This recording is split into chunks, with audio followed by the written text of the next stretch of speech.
Hello, friends, and welcome to WataugaOnline.com. I'm Kenneth Reese, the founder, owner, operator, and so glad to be joined today by the Superintendent of Watauga County Schools, Dr. Scott Elliott, on right before the holiday break for the school system. Big news coming out of the school board meeting last night, and what is ahead for the second half of the calendar year. I say all that to say good Thursday morning to you, or no, Tuesday morning to you. I'm trying to get this week over with already. Good Tuesday morning, Dr. Elliott. Hello, Kenneth. It's good to see you again. Good to see you. We got to see each other in person at the Capitol Christmas tree when it came to the high school. And Yes. that was a fun event. That's hard to believe. It's been, what, a month ago already almost? I know it just seems like, the time in between right before Thanksgiving through Christmas is just a blur. But yeah, that was a great event. We were one of, I think, 17 stops along the way from the Balsam community in Pisgah National Forest, where they cut down that tree, all the way to DC. You might have noticed in the news, I think it was last week, the official lighting of the Capitol Christmas tree. We had a great turnout too. I think just about every single student at the high school got to come out, and what an impressive display of that tree and the whole entourage that came with it. But it was a special event, and thank you for sharing that news out with people. Oh man, I was glad to get to be invited to come to that. What a spectacle that was, the escort. Yeah. And for folks that want to go back to Watauga Online and look, I took video and we have interviews, so you can go back and check all that out. Just search for Capitol Christmas Tree and it'll come up. All right, well, let's talk about the big news from last night first, and then we'll talk about what's happened in the school system till now, and then what we're going to look forward to. Dr. Elliott has announced that he will be retiring at the end of this calendar year from the Watauga County school system. Let's talk our viewers through that a little bit. How long had you been thinking about it? Obviously, you have been in public education for quite a while. I'm not going to say a long time because you and I are the same age. I'm not going to date ourselves, but talk us through the process a little bit of how you decided that it's time to change for a career Yeah. change. Yeah. Well, thank you for asking. Yeah. At the Board of Education last night, I announced formally or publicly my plans to retire at the end of this school year. So not the calendar year, but the end of the school year. I actually have a retirement date around September, and that's to give the Board of Education time to conduct a search for the next superintendent. And the board has asked me to stay on for some brief period of time for a transition, which usually doesn't get to occur because usually a superintendent leaves the community, or maybe relieved of their duties, and that opportunity isn't there. But my plan is to stay in this community. Laura and I are going to continue to make Watauga County our home. We just love it here, and after 9 years, we feel like this is home. Our children are still in school. You know, you and I both have daughters in the same grade level in school. Um, how long have I been thinking about it? Probably about for the last year. I just began to ask myself, when would the time be right to make this decision? I will be eligible to retire at the end of this school year from my state employment. I'm by no means ready to retire and stop working. But I could continue to do this, somewhat indefinitely. But there are a number of things that went through my mind. One is, we recently saw each other at the groundbreaking for the Valle Crucis School, and I wanted to make sure that that project was well underway. And I'll, through the spring and summer, get to see a lot of it coming up out of the ground, and I look forward to that being completed in a couple of years. I also wanted to feel as though the work of the school system and the direction of the school system was moving away from the pandemic, and that we were recovering from all the things that we've experienced that you and I talked about over the last couple of years. And I really feel like we are. Our enrollment is strong. We gained enrollment this year. I mentioned recently that our school system was one of, I think, only 8 school systems in the state to meet or exceed all of their academic growth goals, which didn't even occur for us before the pandemic. So I'm really proud of that. We still have a lot of work to do, and we still have, absences and illness and things that I think they're going to be with us for a very long time. But I feel like we are.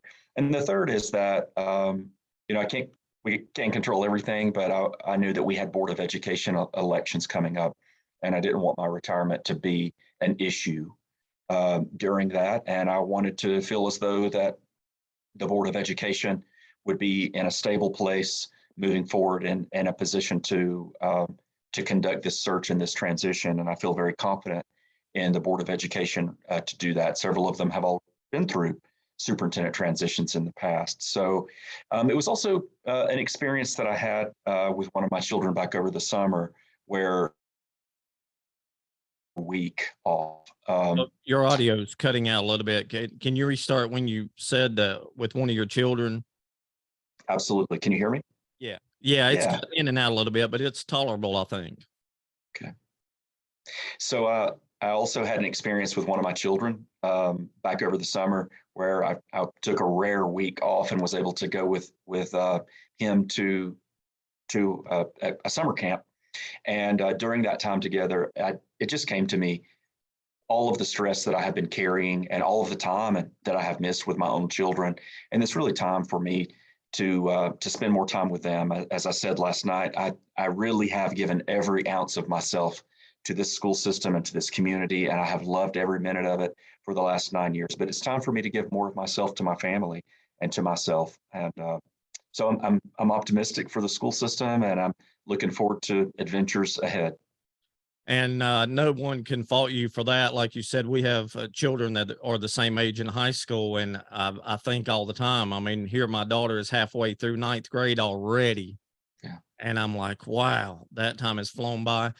And Yeah. of course, everything that happened with COVID, I mean, that was taxing on everybody, but especially you, the central office staff, teachers, parents. But I mean, you had to make some tough decisions that had never been made before, you and your counterparts across the state and the nation. Um, so yeah, I mean, that's your timing sounds right. And I know you think things through. You don't just do stuff on a whim in your job. You can't do stuff on a whim, Right. but at least you'll be with us through the calendar year. Uh, Yeah, let and me, I'm still gonna be here. I'm gonna be a supporter of the school system, and I'll fade to the background. I'll stay out of the way, and but be a cheerleader and a supporter and a parent. I uh, I also just want to say that most people don't have the privilege to be able to leave a job after 9 years, but my first job in working with the state and with children was in 1993. And I've had so many wonderful experiences. Worked in the community college system, worked in Transylvania County schools, and Laura and I were there for almost 19 years before coming here and the last 9 years. And Watauga County is really a place where a superintendent can come and dive in and be a part of the community for 9 years like this. When the average length of stay for a superintendent in the United States right now is about 3 years, 36 months. wow. And we're having about a 27% turnover rate among superintendents in North Carolina. It really has been an honor that I've been able to be here for 9 years. Someone reminded me last night that the school system had 5 permanent or interim superintendents in the 9 years before me. And I really am confident that the Board of Education is going to be able to find someone who is a good fit and who will be able to come in and stay and be supported just like I have been. We'll talk about this for a minute and then we'll change gears because there's so much other stuff to talk about. You talk about that you will be staying on an extended period of time. Like you said, that's very rare that happens depending on whatever line of work someone is in. How active will you be, or do you want to be about hiring the new superintendent? Will you have input, or that's just the Board of Education total? Yeah, I think it's very inappropriate of me to have any input into that process. It is time for me to step back from that, and that is the Board of Education's job. They are my boss, and will they will have assistance in that process. Last night, they hired their own law firm, the Campbell Shatley firm from Asheville, to take on additional responsibilities and helping them through the process. And they will be announcing in January their timeline.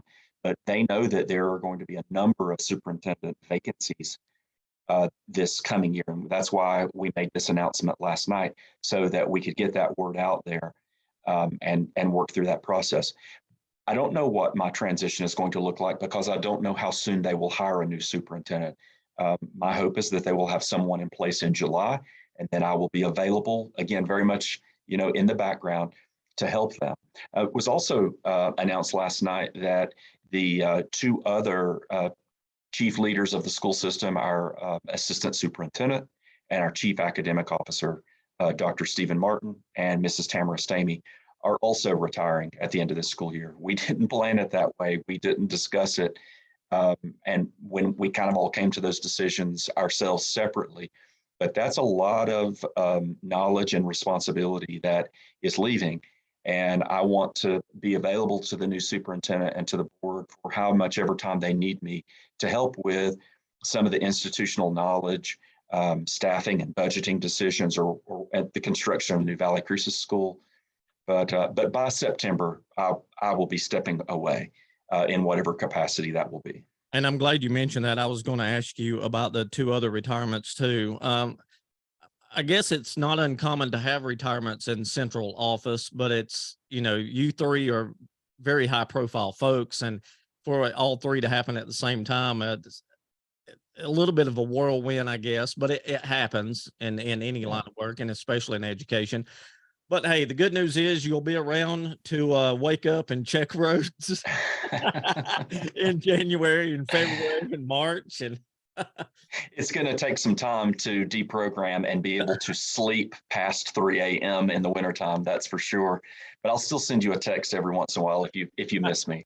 yeah. I just want to say, I just want to take a moment to thank Tamara Stamey and Stephen Martin for the leadership that they have provided through the years. But I also want to say that it isn't actually uncommon that you get these kind of waves of retirement. Most everyone in our central office are kind of about my age, with the years of experience that I have. But we have hired some absolutely fantastic principals in the school system with a range of ages and experiences who are ready to take on new leadership. And for the last 9 years, when I have hired new principals and assistant principals, I've always talk to them about their future as leaders in the school system, even possibly as future superintendents in the school system. And there is a strong base of leadership in our schools and even in the central office that have the opportunity to grow into these roles and to continue the great work that we've had here. So I'm grateful for these leaders, and they are to be celebrated for their retirement. And I'm grateful for these new leaders that are coming along to carry on the tradition. And it's important to point out, and then we'll move along. You correct me if I'm wrong, probably 99%, if not 100% of superintendents and even central office staff at one time were teachers. Oh, absolutely. I 99%, if not 100%. We do have a couple of roles in our central office for folks like in our business office where we have accountants, or in our transportation office where people maybe came up as mechanics. But everyone else in our office who have any kind of responsibility around working out in the schools, we've all been teachers. We've all been classroom teachers. And in fact, the majority of us have also been assistant principals and principals. We've lived school our entire careers. And I wouldn't trade any of those experiences for anything in the world. Now, other superintendents may not have necessarily had all those same experiences, but they definitely, should have been teachers. And we all continue to think of ourselves as teachers, just teachers, who've taken on new roles. I sometimes say you think of it as like the sheriff or the police chief. They're still law enforcement officers. They're just in a different role. So an office full of teachers and leaders ready to pick up the mantle and carry on. Well, I'll tell you what, we'll move along. In all the years that I've worked in radio and media and now had my own company, for this makes year number 12 as of today, actually.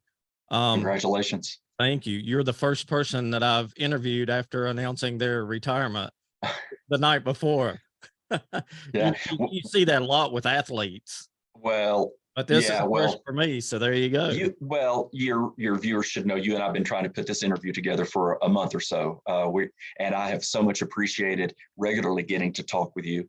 And I've had a few late night Zoom meetings after board meetings and big decisions being made about various things. So it's always an honor to get to talk to you. Oh, well, I appreciate that, and I always appreciate your time. All right, let's change the subject a little bit and talk about let's talk about that new Valle Crucis School a little bit. The groundbreaking was held just a few days ago. I drive by the site every day. Boy, they've got a nice big hole dug there already for whatever they're putting in, drainage system or whatever. Yep. Let's talk about that project a little bit. And what other information can you give us other than what was shared at the groundbreaking?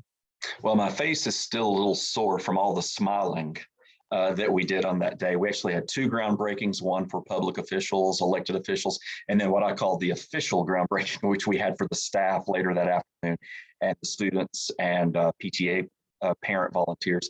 It was just a wonderful day that made it feel real that it was happening.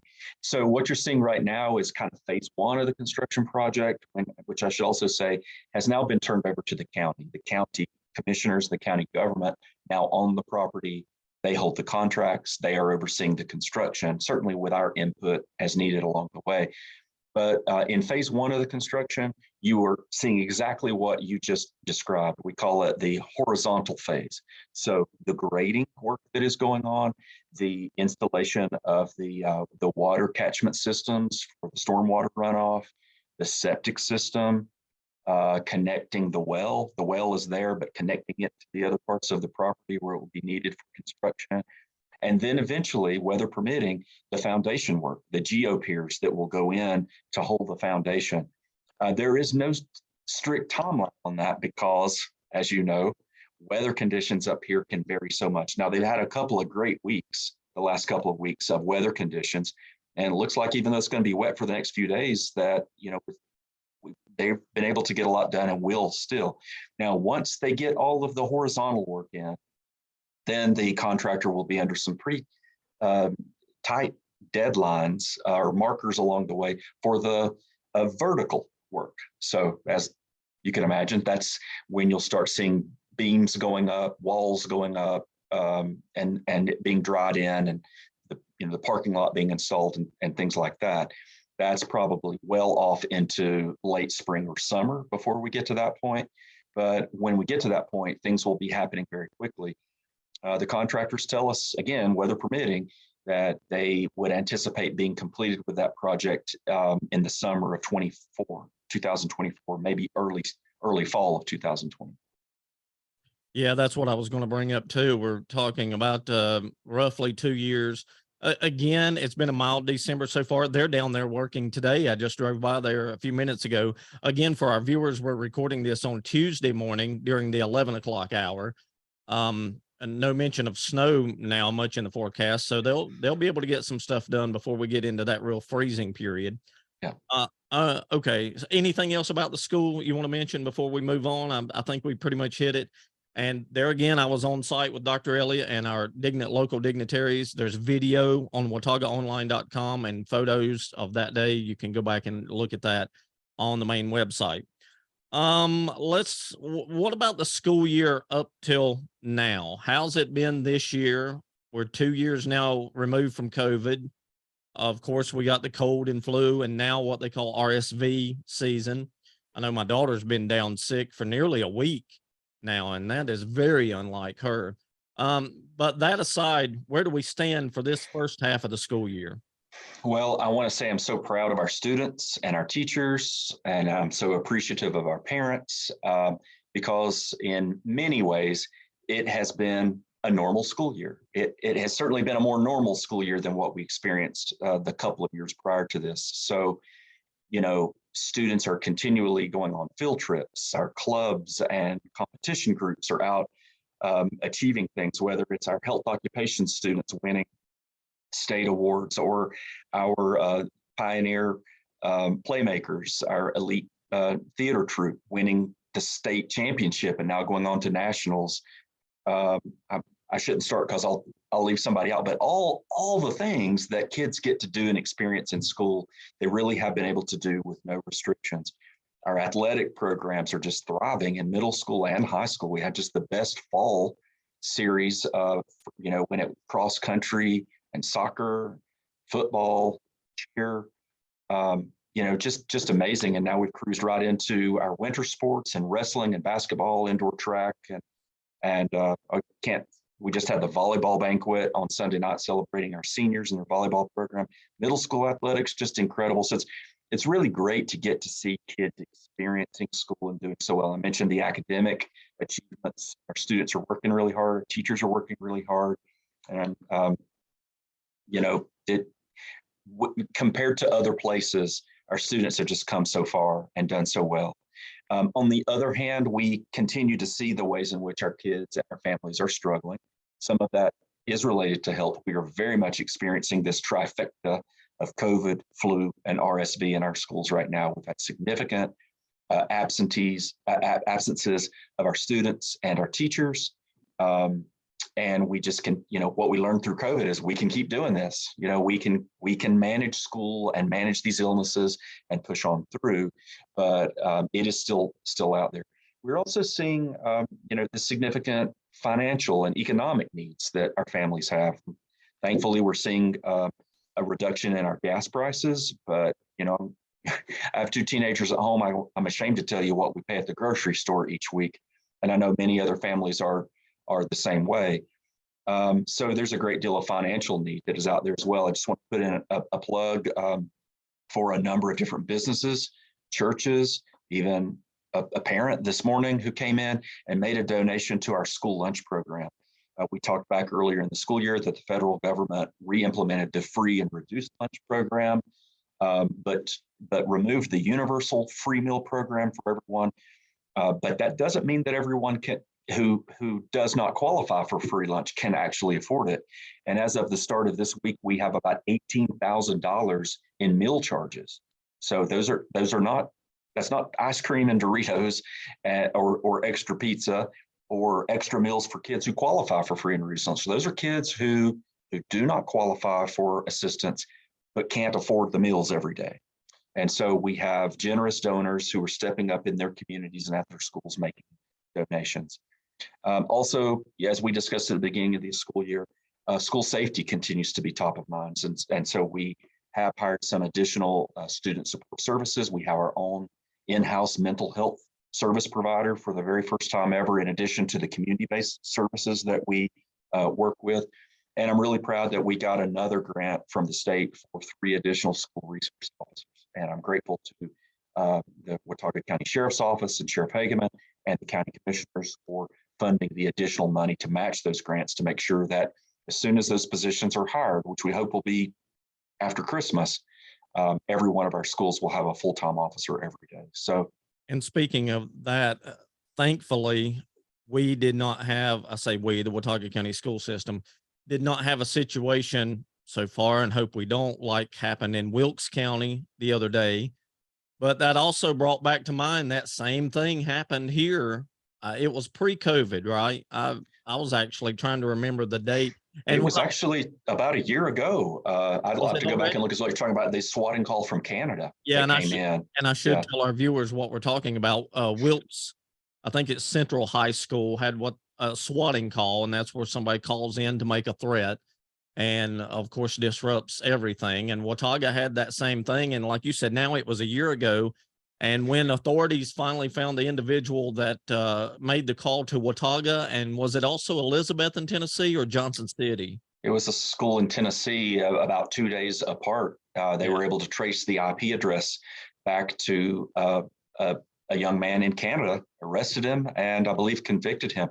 So on the day that you're referring to 2 weeks ago, there were actually, that I can count, at least a dozen of these false calls that occurred all across the state. I happened to be sitting in a meeting with most of the 115 school superintendents, and it was like within a period of 5 minutes, everyone just got up and took phone calls from their sheriff's offices and emergency management folks. And it's hugely disruptive. And I'm sorry to remind people that it's a serious criminal offense to make a threat against a school.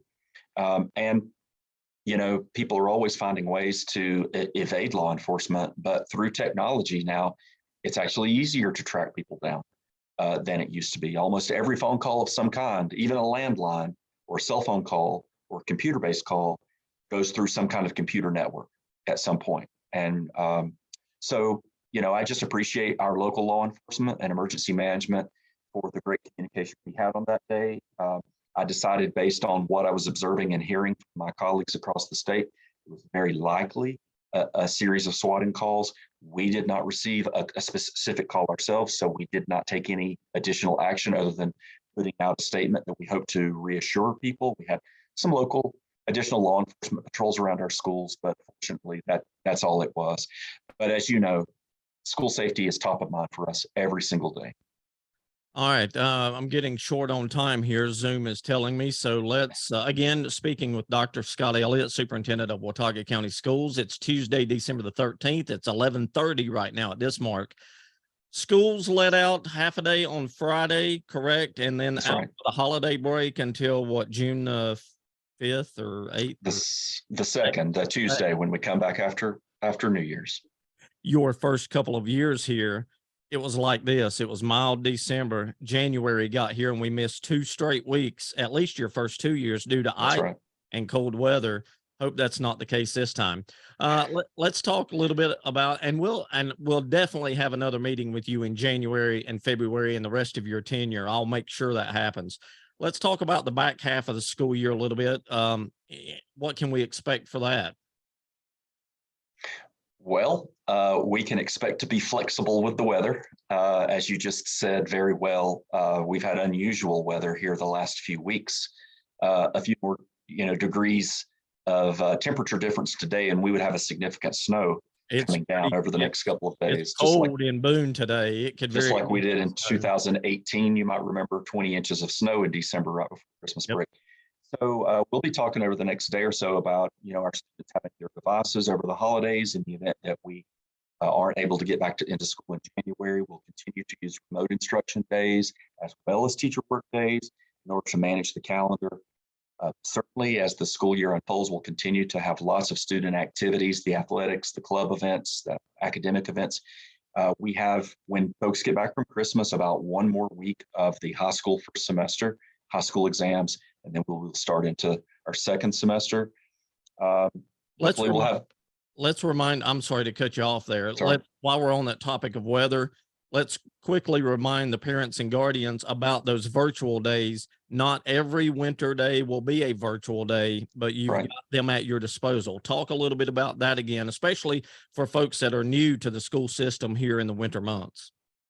Well, when you talk about the school calendar and how to manage weather events, there's no shortage of opinions or needs because it affects everyone's families differently. It affects my family now with 2 teenagers in the house differently than it did when I had 2 little ones in very different ways. With the little ones, with 2 working parents, it's very disruptive and very difficult to, get them settled, get them somewhere safe, get their schoolwork started and all of that. But now with teenagers, I have a student who drives and one who's about to go through driver's education. And I think very differently about putting children or young adults on the road in certain weather conditions. So a lot goes into it. But because of the number of days that we miss per year, we average 18 days a year that we miss, and 30 or more days a year with early releases, delays, and full days missed, that we need a lot of flexibility. And the legislature gives us 15 days that we can use to have remote instruction and count those as school days. Now, we hope to not use 15 days, and we still have teacher work days that can be used to pull in, to use those so that we have some good old fashioned snow days. But every one of those teacher work days that we use extends the school year into June further and further because we have a minimum number of days that the state says we have to go to school. So I also want to point out that there is a growing number of school districts around the state that are just completely ignoring the school calendar law. The largest of which is Union County, who may be voting tonight to start school earlier in violation of the school calendar law. And there's a lot of discussion going on in Raleigh right now about what to do about that. So we will bring our school calendar to the Board of Education at their January meeting. But there's still maybe some work at the state level that will be done. I just ask that people continue to be flexible. Know that if you live in the high country, we're going to have winter weather. It is going to disrupt school. It's going to be stressful, and we're going to try to manage that as best we can. But as families, we always need our backup plans. What will we do if we have an early release? Where will our children go if we have an unexpected delay or we miss school? And then remote instruction. And let's just extend some grace and be flexible and try to work together. And this is the second year of being able to use those virtual days. And so it's going to become more common. And the good thing is no more Saturday school. Thing of the past, never again to happen, we hope. Yeah, well, how short are our memories? Saturday schools, spring break, cutting into Christmas, extending the school year. all of those things we used to have to do, and no one likes any of those things. Yeah. But we have to manage school and do it in accordance with the law. I've got 2 minutes. Zoom's about to cut us off. What would you like to leave us with here before the break? Well, I just want to say Merry Christmas, Happy Holidays, and a Happy New Year to everyone. I always want to thank people. First of all, our teachers, complete rock stars, in my opinion. The quality of the school system, the quality of the education that our children receive is because of the quality of the teachers that we have in this community. And I just want everyone to say a word of thanks to the teachers that you know, your children's teachers or others. I want to say thank you to the parents. We all have to work together for the benefit of the students. And so just thank you for that. Thank you for the community, you and other business leaders in the community who do so much to support us. I hope everyone gets some rest. I hope that you look around and find the neighbor in need that might need a helping hand over the holidays. Come back in January ready to hit the ground running and have a great second half of the school year. That's Dr. Scott Elliott, Superintendent of Watauga County Schools, and he still is until the school calendar year. So he's not leaving us quite yet. I appreciate your time. Thank you, Kenneth. Good to see you. Good to see you. I'm Kenneth Reese, the founder, owner, operator of WataugaOnline.com. Thank you, the viewers, so much for your time, and we'll catch you again soon.